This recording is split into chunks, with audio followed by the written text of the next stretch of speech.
Bismillahirrahmanirrahim. Assalamualaikum warahmatullahi wabarakatuh dan salam sejahtera. Macam mana simpan emas boleh menjadi kaya? Nama saya Nik Muhammad Kamal bin Nik Hanafi ataupun lebih dikenali sebagai Nik Kamal. Saya merupakan dealer aktif di Public Gold di bawah grup G100 yang diasaskan oleh Tuan Muhammad Zulkifli Syafi'i, iaitu penulis buku Wang Emas Bertahan Ketika Gawat dan juga Misi Bebas Hutang. Tuan-tuan puan-puan sekalian, kita bertemu kembali di video saya yang seterusnya. Baik, bagaimanakah simpan emas itu boleh menjadi kaya?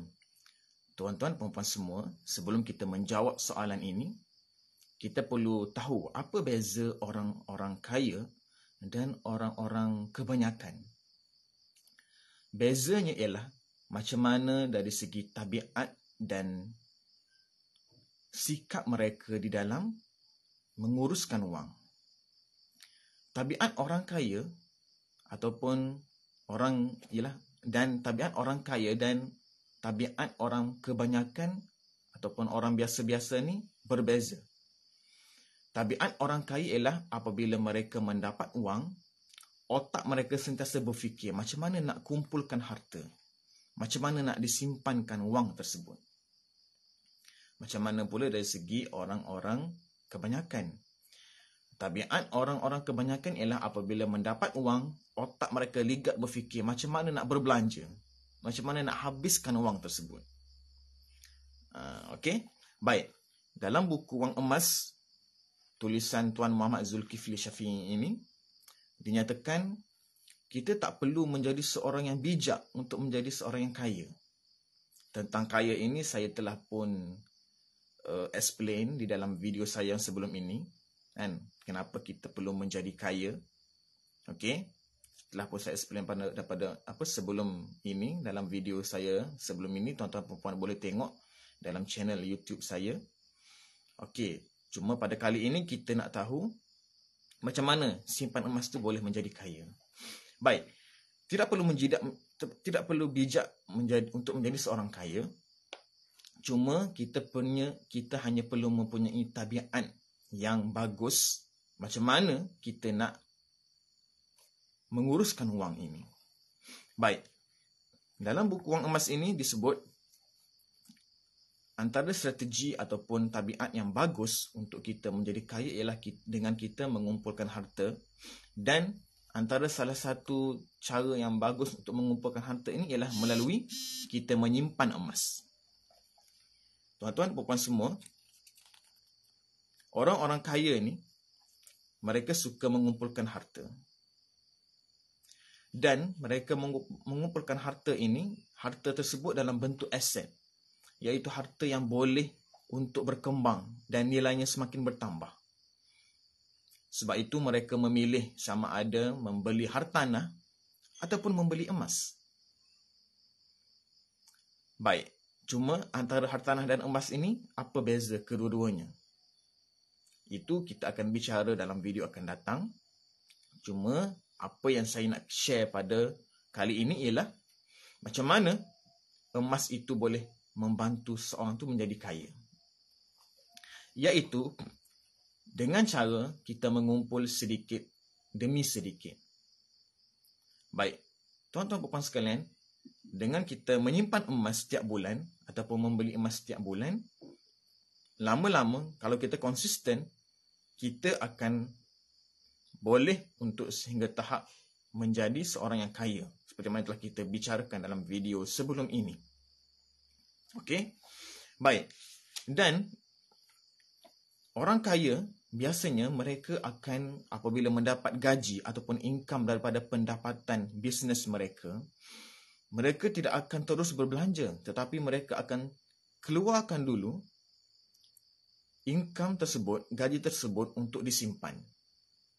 Dalam konteks emas, dengan 10% daripada income tersebut sudah pun memadai.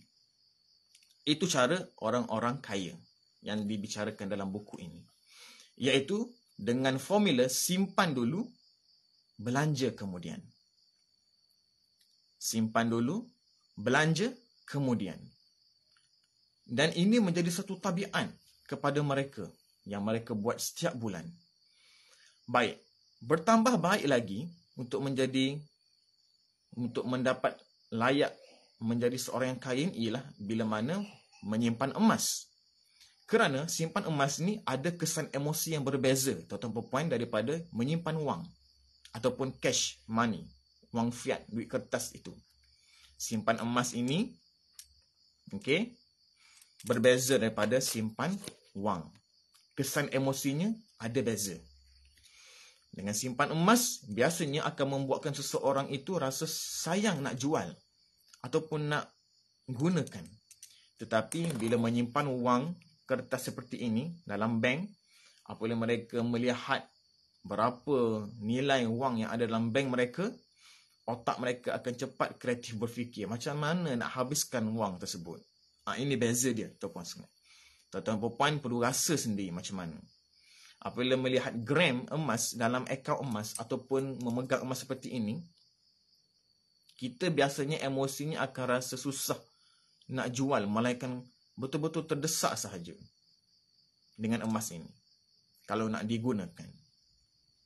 Jadi strategi yang ampuh untuk melindungi harta daripada kita guna ialah dengan kita simpan emas.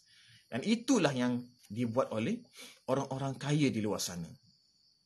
Saya bicara ini bukan nak bagi tahu saya ini ialah seorang yang kaya. Bukan, tuan-tuan puan. Cuma saya sekadar berkongsi ilmu bagaimana untuk kita menjadi kaya melalui simpanan emas. InsyaAllah saya juga sedang berusaha ke arah itu. Saya doakan tuan-tuan puan juga boleh untuk bertindak yang sedemikian. Baik. Bila seseorang kaya ini, baik tuan-tuan sekalian, itu yang kita nak berkongsi pada pagi ini. Okey, tuan-tuan yang nak memulakan simpanan emas, okey, insya-Allah saya akan boleh bantu tuan-tuan. Saya akan letakkan link di ruangan komen. Kita berjumpa dan saya akan membimbing dengan sebaiknya. Okey, insya-Allah. Dan begitulah tuan-tuan sekalian, simpan emas bagaimana untuk boleh menjadi seorang yang kaya, iaitu dengan memupuk tabiat yang betul terhadap pengurusan wang itu sendiri. Simpan dulu, belanja kemudian. Simpan yang terbaik ialah hartanah dan emas. Cuma jika tidak mampu untuk membeli aset yang besar, kita mulakan dulu dengan emas yang boleh dibeli sedikit demi sedikit, insya-Allah. Okey, terima kasih tuan-tuan sekalian. Kita jumpa pada video yang akan datang dan sila klik link di ruangan yang saya akan letakkan di bawah untuk saya bantu tuan-tuan sekalian memulakan simpanan emas. Sekadar itu sahabat saya. Assalamualaikum warahmatullahi wabarakatuh dan bye.